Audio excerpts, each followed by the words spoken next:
Hello student, कैसे हो? आशा करता हूँ ठीक ही होंगे। तो आज हम एनसीईआरटी मैथमेटिक्स क्लास 11 का मिससेलियस एक्सरसाइज 2 का पार्ट 2 सॉल्व करेंगे। देखिए, इसमें हमने क्वेश्चन नंबर 6 तक सॉल्व कर दिया था।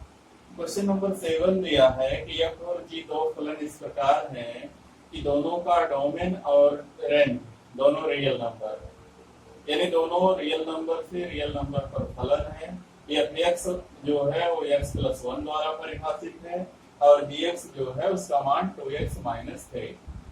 हमको निकालना है एफ प्लस जी। नंबर 8 है इसका, फर्स्ट पार्ट है एफ प्लस जी। सेकेंड पार्ट है एफ माइनस जी। थर्ड पार्ट है एफ डिवाइडेड बाई जी। देखिएगा, एफ प्लस जी का मतलब एफ एक्स प्लस जी एक्स, एफ एक्स प्लस जी एक्स। एफ एक्स का मान x plus 1 plus 2x minus 3। तो 2x और x जुड़ेगा हो जाएगा 3x और 1 में से 3 घटेगा हो जाएगा माइनस 2। पहला ये आ जाएगा आंसर। दूसरा F minus G, X plus 1 minus 2x minus 3। क्योंकि माइनस है यहाँ पर इसलिए इसको हमने दूसरे पद को ब्रैकेट में रखा। एक्स प्लस 1 माइनस 2x और माइनस माइनस का गुणा प्लस। देखिएगा, x में से 2x जाएगा हो जाएगा माइनस x और 1 3 जुड़ेगा हो जाएगा 4। यह आगे जी है तो x plus 1 by 2x minus. इस तरीके से क्वेश्चन नंबर 7 जो है वो तीनों पार्ट इसके सॉल्व हो जाएंगे। बिल्कुल सबसे सरल क्वेश्चन ये है। क्वेश्चन नंबर 8 है, दिया है कि एक एफ है, एक फलन है और दिया है इसमें एफ बराबर 1 1 2 3 0 माइनस 1 माइनस 1 माइनस 3 जेड से जेड में एफ एक्स बराबर ए एक्स प्लस बी द्वारा परिभाषित एक फलन है जहां ए और बी कोई पूर्णांक है। तो ए और बी को निर्धारित कीजिए। दिया है 1 1 2 3।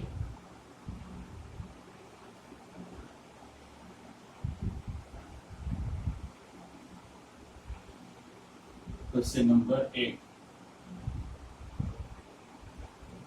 एफ दिया है 1 1 2 3 0 minus 1 minus 1 minus 3।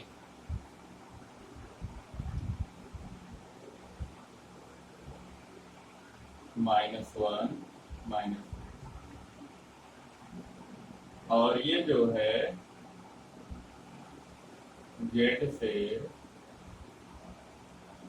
Z, Z का मतलब पूर्णांक, पूर्णांकों में फलन है, यानी डोमेन भी पूर्णांक है और कोडोमेन भी पूर्णांक है इसका। तो क्या करना है, एफ एक्स बराबर ए एक्स प्लस बी, ए एक्स प्लस बी। तो ध्यान देना, x का जो मान है पहला पद x का मान है और जो दूसरा पद है वो एफ एक्स का मान है। F1 बराबर 8 to 1 प्लस बी, और F1 का मान ध्यान देना, F1 का मान क्या है, 1 है। F1 के स्थान पर 1 लिख सकते हैं। 1 बराबर a प्लस बी। ये x का मान है और तब fx का मान इतना आ जाएगा। जैसे जब fx x के स्थान पर 1 रखेंगे तो fx के स्थान पर 1 आ जाएगा। तो a प्लस बी बराबर आ गया 1। a प्लस बी समीकरण ए। अब 2 रख लेते हैं। f2 बराबर a into 2 plus B. f2 का मान है देखो 3 बराबर 2a प्लस बी। उल्टा लिख लें 2a प्लस बी बराबर इक्वेशन नंबर 2। अब देखिएगा समीकरण 1 और 2 को हल कर ले, चाहे आगे से भी निकाल सकते हैं लेकिन बनेगा बिल्कुल ऐसे ही। समीकरण 2 में से समीकरण 1 घटा दो, समीकरण 2 माइनस समीकरण 1 घटाएंगे। 2a में से a घटेगा बचेगा a और b से b कट जाएगा और 3 में से 1 गया 2, a बराबर 2। अब ध्यान देना a प्लस बी बराबर 1, क्योंकि a प्लस बी बराबर 1 तो a की जगह 2 रख लो। 2 प्लस बी बराबर 1, 2 प्लस बी 1, 2 को पक्षांतर कर लो, b बराबर 1 माइनस 2, तो आ गया b बराबर माइनस। तो दो उत्तर, हमको a और b का मान चाहिए था। a का मान आ जाएगा 2 और b का मान आ जाएगा -1। तो इस तरीके से हम क्वेश्चन नंबर 8 को सॉल्व कर सकते हैं।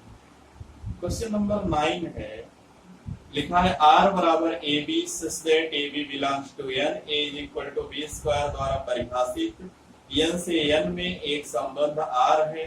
क्या निम्नलिखित कथन सत्य हैं, देखते हैं। A B such that A B belongs to n, एक रिलेशन दिया है।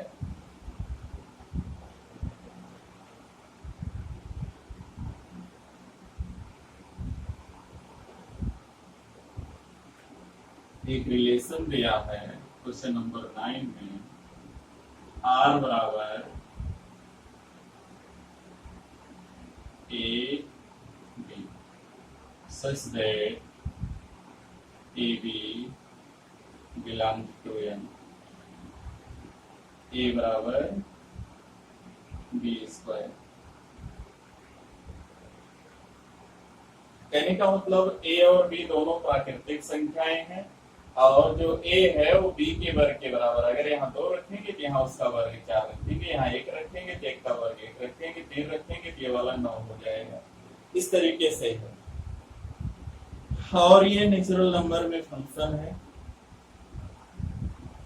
तो क्या निम्नलिखित कथन सत्य हैं, तो देखते हैं। पहला A B A belongs to R, A belongs to R, देखते हैं। First part A belongs to R, सभी ए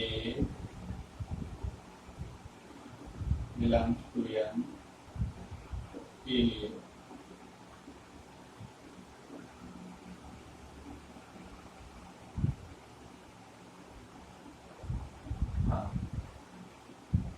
तो अगर सभी a जो है a नेचुरल नंबर है तो क्या इसके अंदर a आ सकता?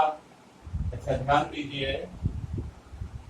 दीजिएगा, क्योंकि यहाँ पर लिखा है a बराबर बी स्क्वायर, a बराबर बी स्क्वायर हमको पता है। यदि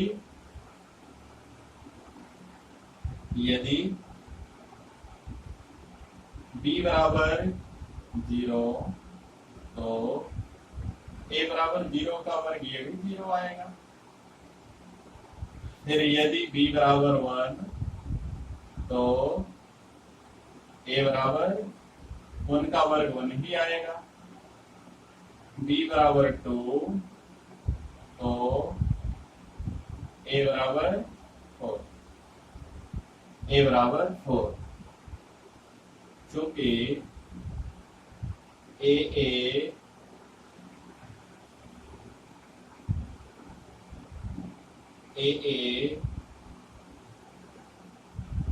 या इसलिए कर सकते हैं क्योंकि 2 4 बिलोंग टू आर,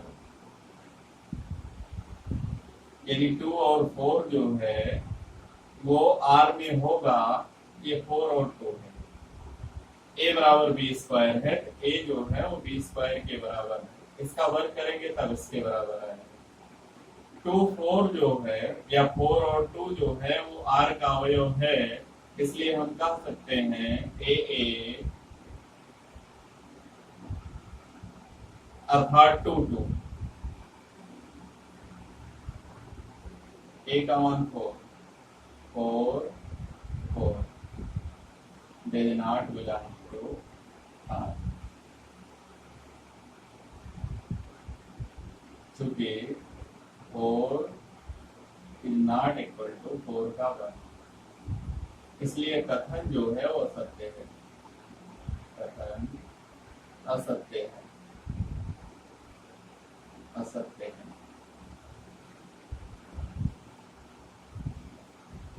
तो 0 और 1 के लिए सत्य है यहाँ। तो देखिएगा क्वेश्चन नंबर 9 का सेकंड पार्ट है। इसमें पूछ रहा है कि A B belongs to R का तात्पर्य है कि B A belongs to R. A B belongs to R का तात्पर्य है कि B A belongs to R. इसको हमें सत्य और असत्य बताना है। तो देखिएगा कि यदि A is equal to B square तो B does not equal to A square, इसलिए कथन असत्य है। कथन असत्य है, असत्य है। ऐसे इसका तीसरा है। तीसरा है, कह रहा है कि A B belongs to R, B C belongs to R, तो A C belongs to R. क्या ये सत्य है? तो देखते हैं, यदि C बराबर 2 तो B बराबर C स्क्वायर, B बराबर C स्क्वायर बराबर 2 का वर्ग बराबर 4, B बराबर C स्क्वायर, क्योंकि A बराबर B स्क्वायर बराबर 4 का वर्ग बराबर 16, परंतु A का मान 16 बराबर नहीं है 2 के वर्ग के। A is not equal to C square, इसलिए AC does not belongs to R। तो कथन जो है असत्य है, असत्य है। कथन असत्य है। तो तीसरा वाला जो है उसमें कथन असत्य हो जाएगा। आगे देखते हैं, 10वां है, ए का मान 1 2 3 4, बी का मान 1 5 9 11 15 16। Question number 10।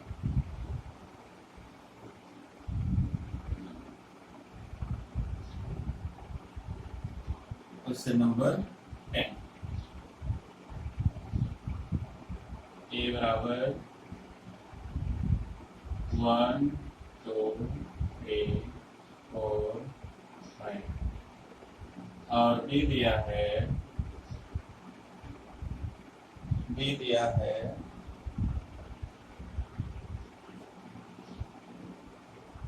1 5 9 11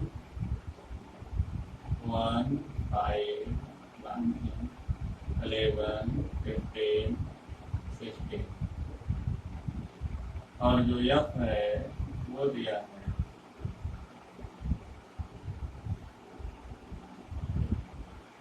1 5 2 9 3 1 1 5 2 9 3 1 3 1 4 5 2 11 4 5 2 11 कह रहा है क्या एक संबंध है। तो संबंध की जांच करने के लिए देखो पहला अवयव इसका होना चाहिए। तो 1 2 3 4 5 तो 1 है 2 है 3 है 4 है तो इसी में से है। और दूसरा अवयव इसका होना चाहिए तो 5 है 9 है 1 है 5 है 11 है तो दूसरा अवयव बी का है। तो यहाँ पर फर्स्ट है यफ एक संबंध है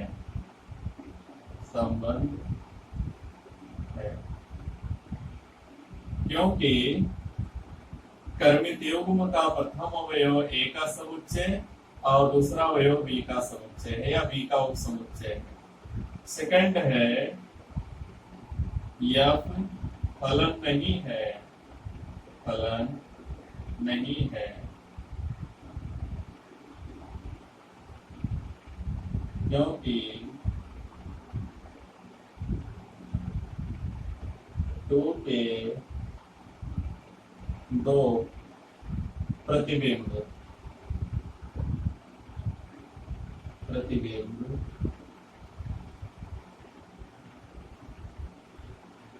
यहाँ 2 का प्रतिबिंब 9 है 11 है 9 व 11। अगर किसी अवयव का 2 प्रतिबिंब हो जाएगा तो वह जो है फलन नहीं होगा। तो इस तरीके से क्वेश्चन नंबर 10 सॉल्व कर लेंगे।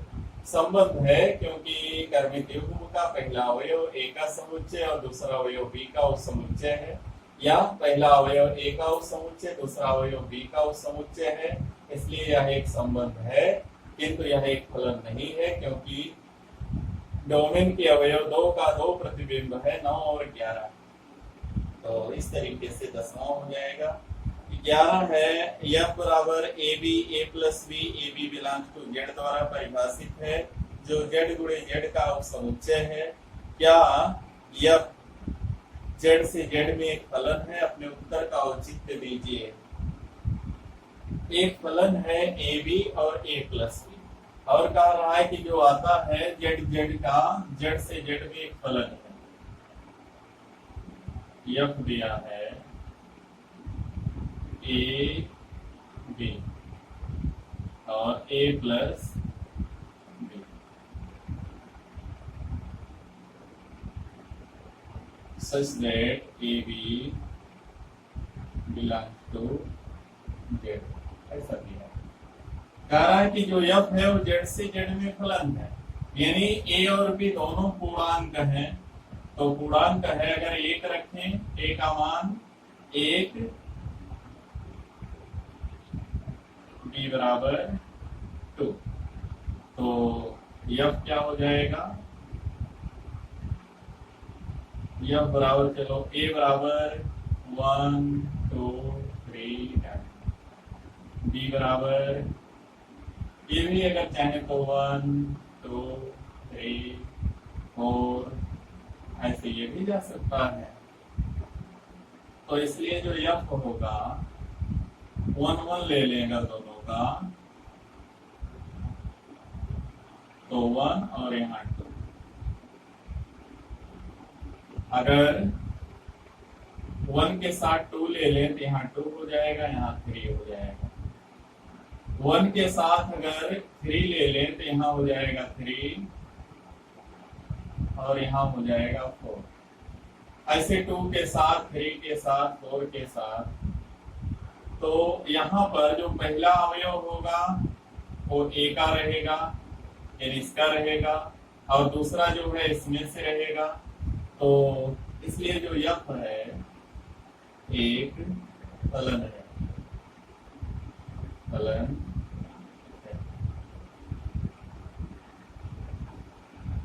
ए का 1 लेकर बी का कोई भी ले सकते, ए का 2 लेकर बी का कोई भी ले सकते हो। तो लेकिन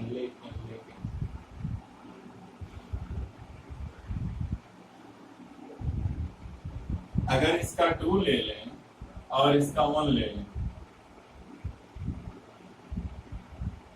2 1 3, हाँ ठीक, फलन हो जाएगा, ठीक है।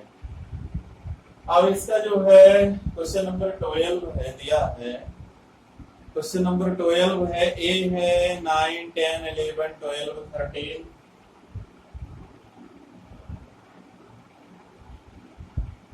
क्वेश्चन नंबर 12 ए है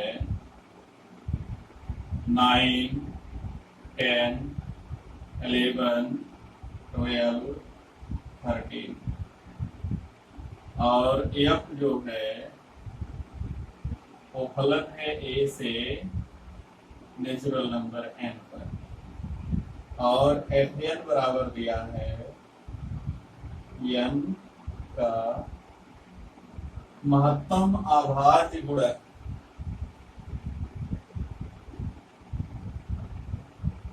महत्तम अभाज्य गुणक।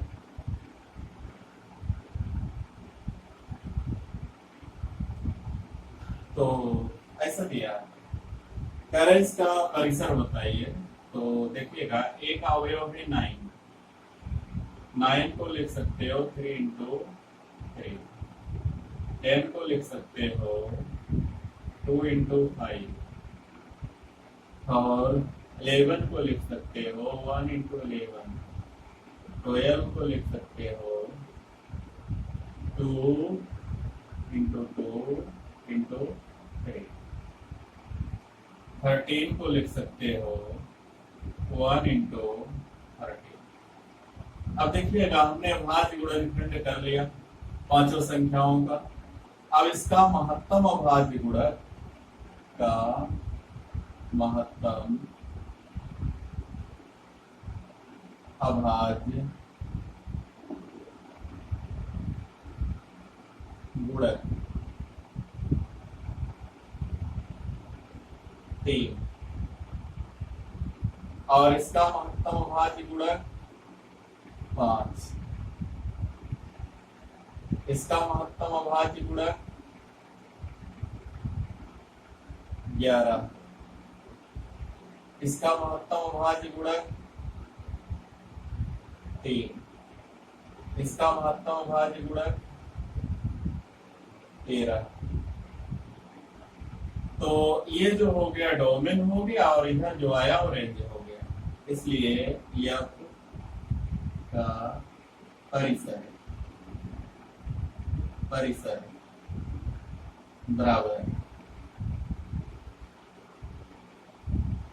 3 5 11, फिर 3 नहीं लिखेंगे क्योंकि समुच्चय में कोई अवयव दोहराया नहीं जाता। ये हो गया इसका परिसर। अभी पूछता डोमेन, तो डोमेन ए वाला दिया ही है क्योंकि डोमेन ए है और रेंज एन है, और जो एन है वो इस वाले एन द्वारा परिभाषित है जो इसी ए का महत्तम अभाज्य गुणक है। तो इस वीडियो में इतना ही। अगर हमारा वीडियो पसंद आएगा तो वीडियो को लाइक कीजिए, शेयर कीजिए, हमारे चैनल को सब्सक्राइब कीजिए। धन्यवाद।